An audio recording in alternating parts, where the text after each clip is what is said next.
Strength is an amazing thing. In this case, I'm not necessarily talking about physical strength.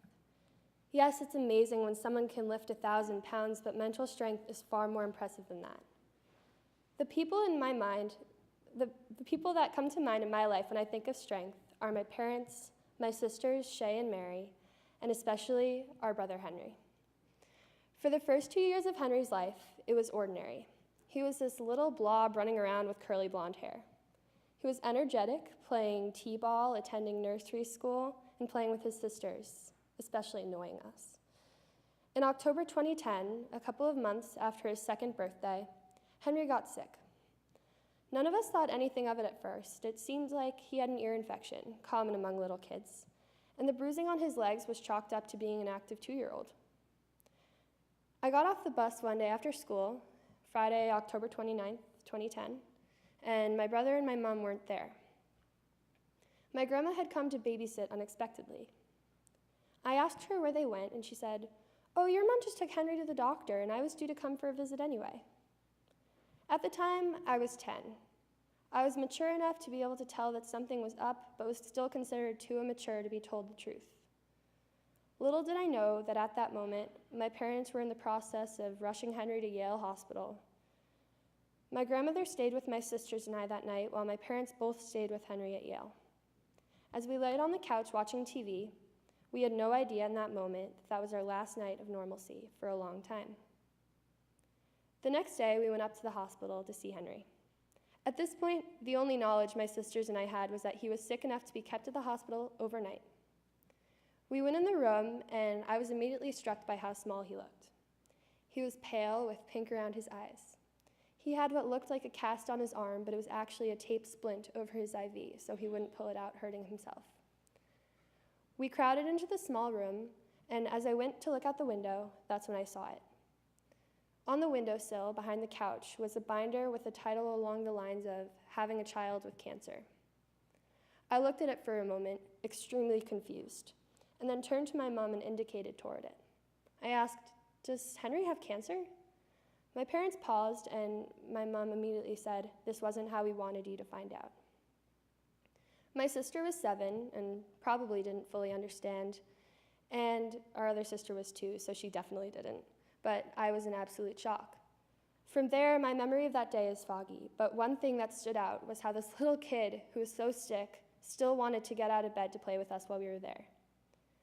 Throughout this, my parents were desperately researching all of the hospitals that could treat him: Smilow Cancer Hospital at Yale and Sloan Kettering in New York City. When the head of oncology at Yale expressed his interest in taking Henry on as a personal patient, that sealed our fate for the foreseeable future.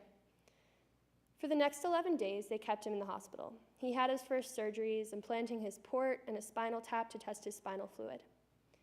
He was to begin chemo first thing Monday morning. So he began his chemo, and it was the beginning of 40 long months. At 2, I honestly don't know what he understood about it. Maybe it was better that he didn't. All he knew was that he had to do these things to get better, so he did it with little argument. When I accompanied to his clinic appointments, I noticed that he really only got upset about the needles. He didn't like when they accessed his port, which meant sticking a needle right here, or when they drew his blood to make sure he was healthy enough to get chemo that day. The rest of the time, when he was actually being pumped full of these medicines, he was too busy watching TV, playing games at the toys table, or making jokes with the nurses to care. This new reality took over our lives all at once. My brother was the center of everything, and rightfully so. We began to have blue nausea bags everywhere. They were in every corner of our house, in both cars, and in all of my mom's purses, so that we would be prepared whenever the nasty chemo side effect of nausea came about. People were constantly bringing by meals for us, which I have only come to really appreciate in retrospect. And I think I speak for my entire family when I say that I don't think we can ever eat lasagna again. But receiving these meals from friends and acquaintances in our town was heartwarming, and I don't think we will ever be able to thank them enough for providing months of dinners for us. A couple of months after starting chemo, my brother's doctor warned us that this new chemo drug he was going to be getting soon would make him lose his hair. This was a big change. While he was sick for about 3 months before this, he had hair. He looked sick at times, but he still had that blonde curly hair. I know that for me personally, things sunk in more when he lost his hair and looked more like the stereotypical image you have in your head for a kid with cancer. When things get hard, everyone needs a boost. In February, my dad took my sisters and I on a trip to Disney. Our parents decided that with 3 months of this behind us, we needed a break from everything and that this was the perfect way to have a distraction. This trip was bittersweet for us. Of course, at 10, 7, and 2 years old, we were beyond excited to go to Disney, but this meant leaving behind our fourth puzzle piece. While on that trip, we had fun, but we were missing Henry and my mom. We wanted him to be able to experience Disney with us. This was when my parents reminded us of our tenacity through all of this. This wasn't just Henry's fight, it was all of ours. And we had also been strong through it. We had to carry on with our everyday life, but there was this constant weight on our shoulders. We too were deserving of a break, and when people said, "Stay strong," they weren't just talking to him. The toughest of Henry's chemo came in April of that year. While he was feeling constantly sick, he kept on the horizon that as soon as this part was over, we would be getting a puppy. This dog was a huge boost for not only Henry, but for our whole family. We got a Cavalier, and if you aren't familiar with the breed, they are basically breathing stuffed animals, which was perfect for us at the time. As soon as my brother strikes a 100.4 degree fever, not 104, 100.4, he has to get rushed to the hospital, which is why we always had to be within 45 minutes to an hour of a cancer hospital at all times. It's impossible to truly relax when you know that the next trip to the hospital could be just a minute away, so we were always on edge. Not that there's a good time for them, but Henry's hospitalizations always seem to have the worst timing. The worst one had to be when he had to go in on Christmas morning. We went downstairs, and before anyone could open a present or even grab a cup of coffee, we discovered Henry had a fever and he was rushed up to Yale. I remember sitting on the couch next to the Christmas tree after they left in shock, wondering how and why this was happening. The sad truth about dealing with the beast that is cancer is that it becomes normal. In an odd way, you just get used to it. Those random hospitalizations, endless amounts of chemo, and constant tears and emotions become part of everyday life.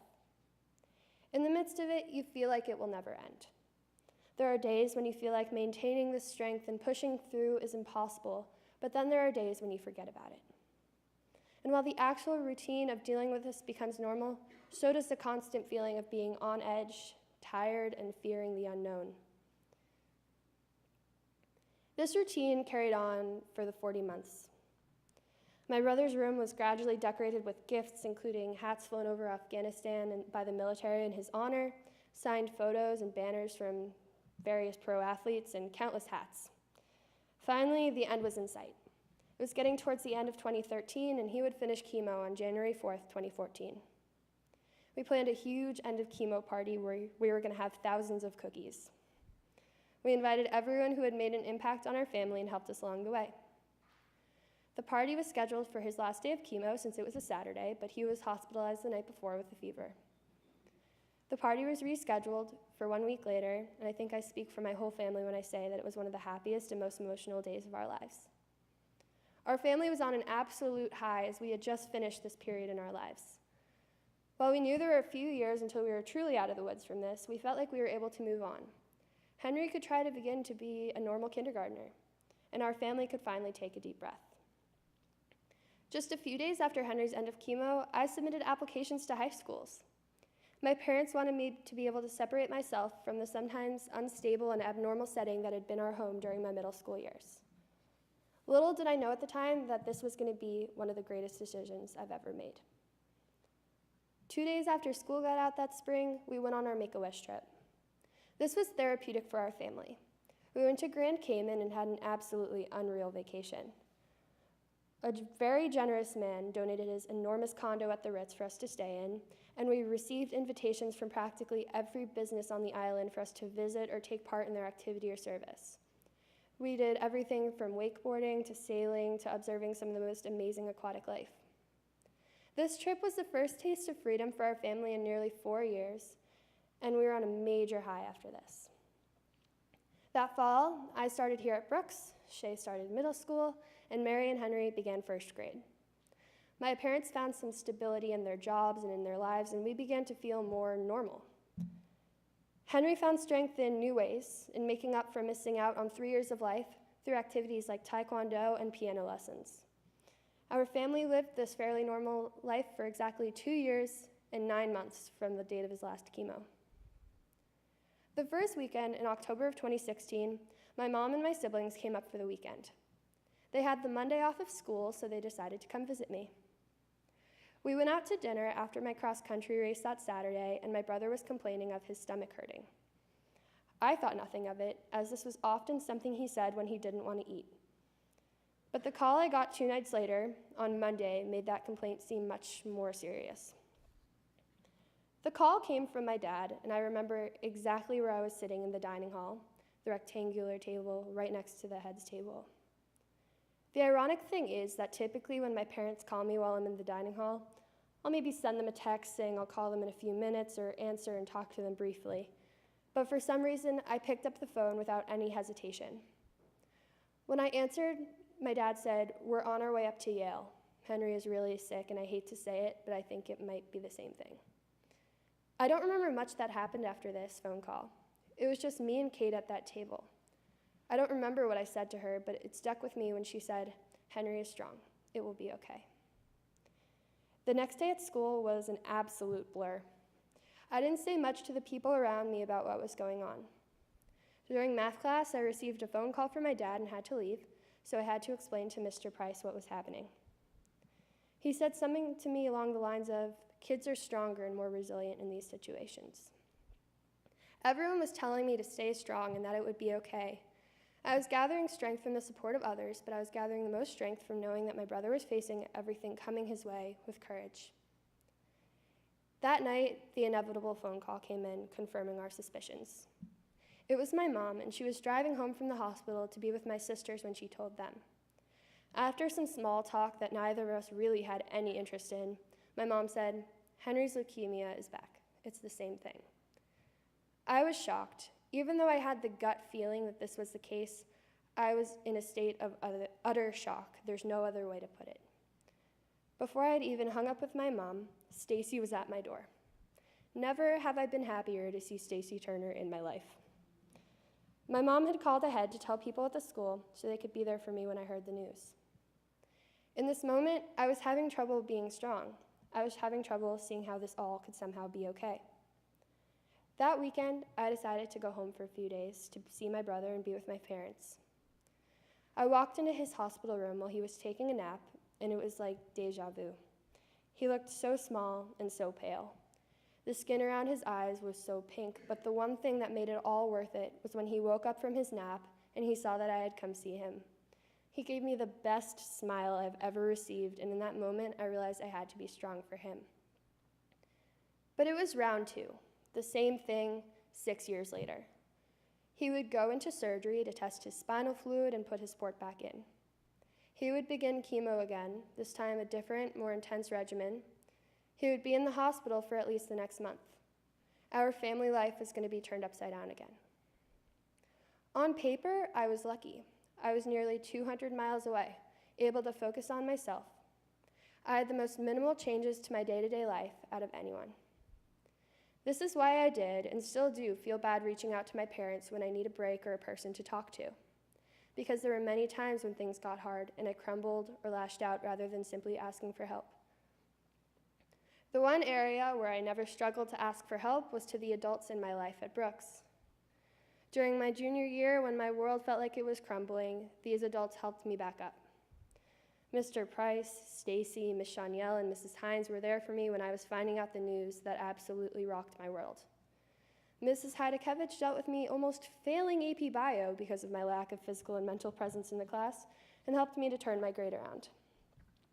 Mrs. Costantino answered every question I had regarding my brother's treatment and what was going on with him. Miss Rooney invited me over to her house during study hours a few times to watch TV or bake cookies when I just couldn't do homework. Mr. Smith, involved in practically every facet of my life, got to know me better than probably anyone and taught me how to redirect negative energy. Even now, his door is still always open to me whenever I need an adult to talk to.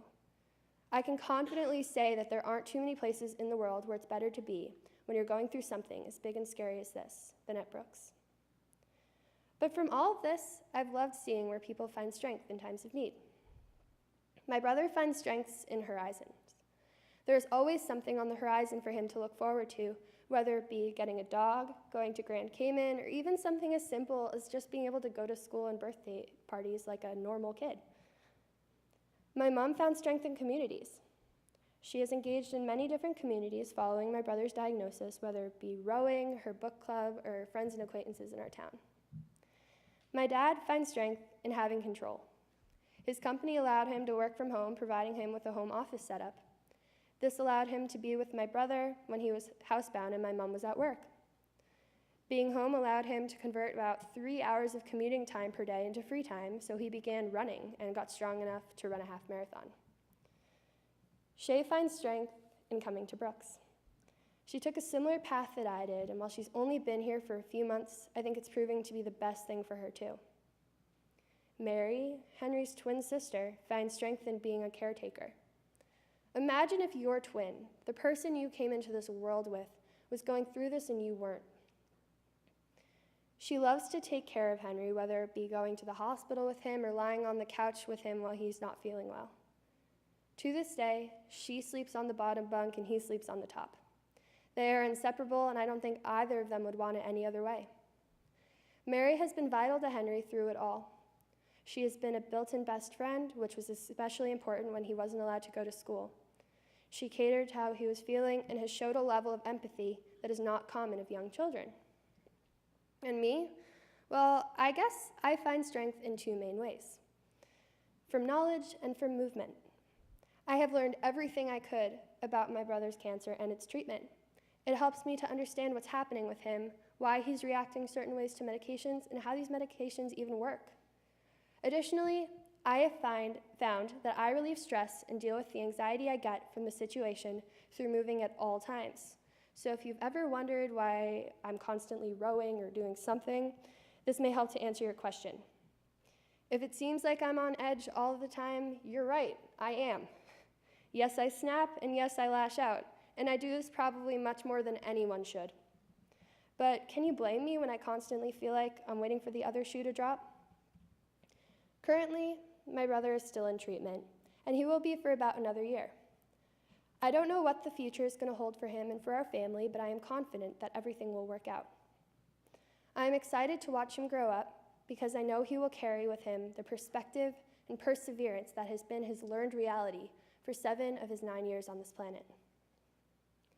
We talk in oratory class about the structure of speeches and how it's important to have a beginning, middle, and end. The ending should typically give some closure with the loose ends neatly tied up. Well, this story isn't over, and I can't give you that type of ending today. I would just like to leave you with this. When things get hard, always find that one thing, that one beacon of light that can provide you with strength when everything else seems dark. Thank you.